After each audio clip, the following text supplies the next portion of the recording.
demander, Monsieur le Premier ministre, que comptez-vous faire pour nous protéger face aux dérives des réseaux sociaux?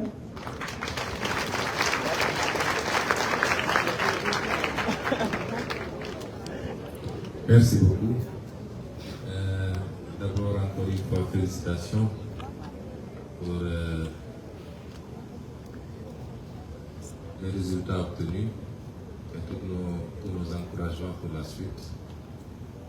Je me réjouis de voir qu'au-delà des résultats scolaires, au-delà de l'aspect pédagogique, il y a derrière une conscience sociale, sociétale et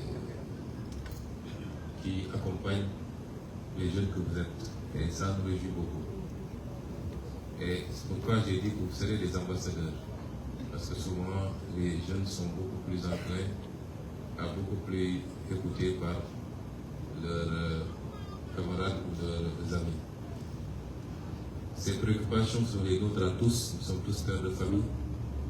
Et nous avons des enfants qui aujourd'hui sont beaucoup plus ou moins scotchés sur ces réseaux sociaux, malgré toute la régulation que nous essayons de faire chacun en ce qui le concerne. C'est une problématique extrêmement difficile. Les réseaux sociaux ont démocratisé la prise de parole, ont démocratisé la circulation de l'information, mais l'ont rendu extrêmement facile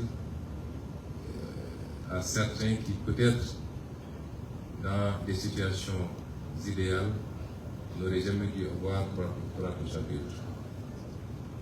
Mais il est extrêmement difficile de réguler ces réseaux sociaux. À la base, je crois que ce qui se passe dans les réseaux sociaux ne sont que la traduction de nos échecs au niveau social, au niveau de l'éducation. Ça se passe à la base.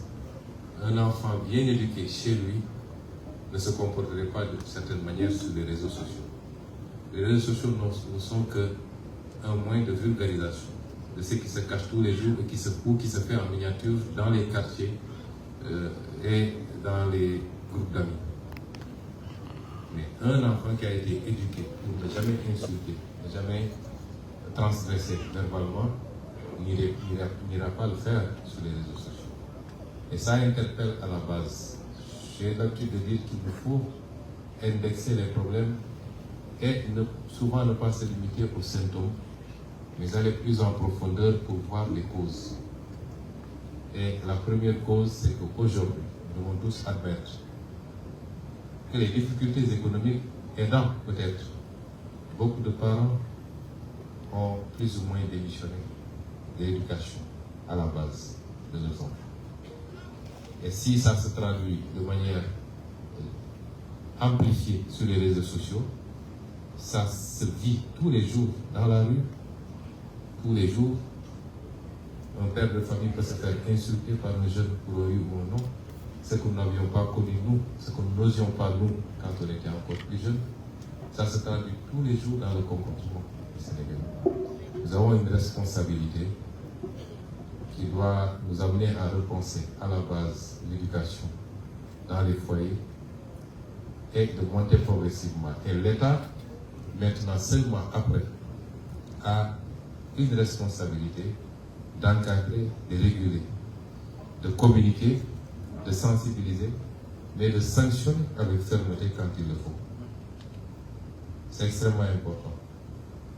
Nous en avons été victimes, on a voulu nous prêter nous-mêmes d'être les leaders politiques qui encouragent cela. Je crois que dans nos déclarations depuis 10 ans qu'on est en politique, au risque de fâcher souvent nos militants, nous avons toujours été très clairs. Nous n'avons pas été éduqués comme ça. Nous pouvons être très fermes quand il s'agit de se battre, mais vous ne verrez jamais un écart de langage et nous pouvons encourager. Et je l'ai dit la dernière fois, aujourd'hui nous sommes au pouvoir, hier on était dans l'opposition. Quelle que soit la proximité que quelqu'un, un militant, un ami peut avoir avec moi-même, avec son excellence le président de la République, s'il se comporte d'une certaine manière, je serai le premier à exiger que la loi s'applique dans toute sa rigueur. Et aujourd'hui, nous sommes tous interpellés par rapport à ce phénomène qui peut détruire une société parce qu'il amplifie la haine. Mais ce n'est pas seulement les réseaux sociaux, c'est aussi les médias, il faut le dire. C'est les médias qui peuvent inviter sur le plateau des gens exclusivement pour dire du mal, insulter, calomnier d'autres personnes, en sachant que ça se fera comme ça. Au moment de faire l'invitation, parce qu'on est dans la recherche du sensationnel. Ça nous interpelle tous. Et je peux vous assurer que notre gouvernement sera intransigeant sur ces questions.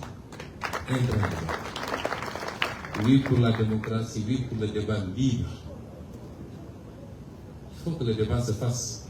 Parce que si les gens n'ont pas la possibilité de s'exprimer verbalement, ils le feront autrement. Il faut que les débats débattent et vous discutez, vous débattez. Que les enjeux à venir. Je suis ravi de voir que vous, les jeunes bacheliers, vous nous parlez d'intelligence artificielle. Vous nous parlez des prochaines étapes de l'évolution informatique, le quantique, etc. Mais est-ce que les acteurs politiques aujourd'hui débattent sur ces questions? Quand vous voyez le débat politique, c'est passer tout son temps à dire du mal de l'autre. Oui, il faut un débat ouvert, où on débatte utile sur des questions qu'il faut avancer, la santé, l'éducation, les infrastructures, nos ressources naturelles, ainsi de suite.